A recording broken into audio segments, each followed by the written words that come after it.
Welcome to YouTube channel, Book Review.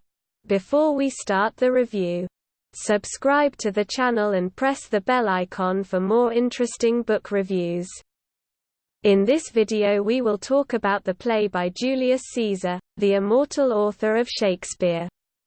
Summary of the play: having defeated the troops of Pompey, the Roman commander Caesar became the head of state.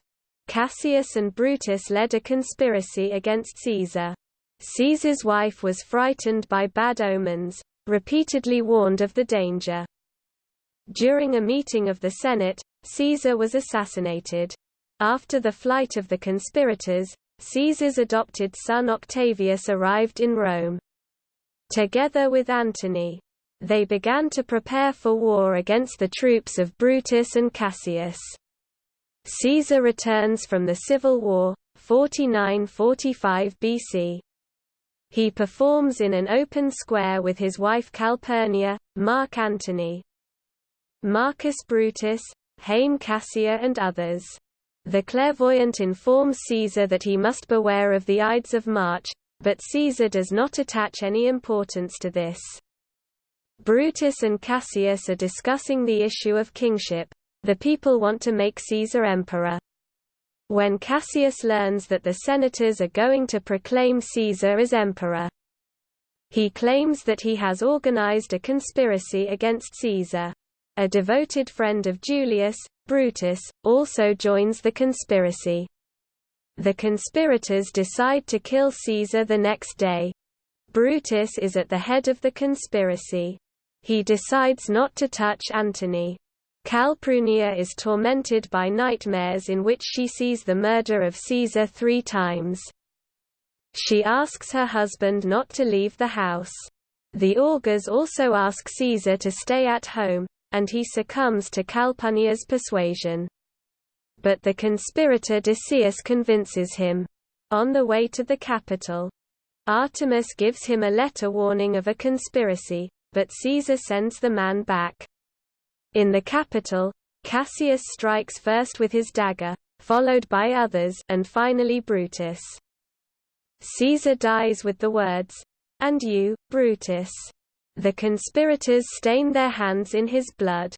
At the body of Caesar, Antony wipes the hands of the conspirators. Then he asks for forgiveness from the spirit of Caesar, who was among the conspirators. Despite the advice of Cassius, Brutus asks Mark Antony for permission to carry the corpse of Caesar to the Forum and deliver a speech to the people gathered there.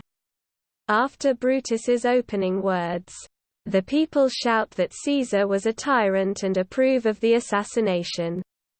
Mark Antony takes the floor.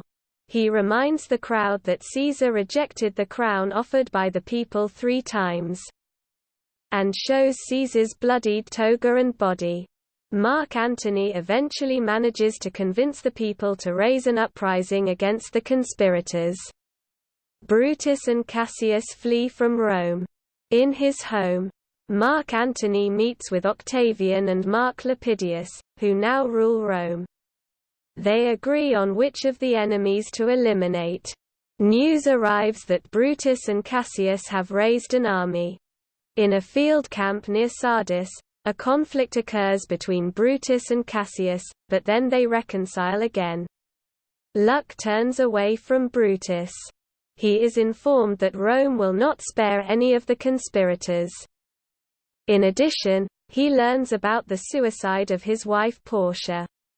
At night, the ghost of Caesar appears before him and informs him that they will meet in Philippi, where the decisive battle is to take place. In battle, the troops of Mark Antony are victorious. Cassius and Brutus commit suicide over the body of Brutus.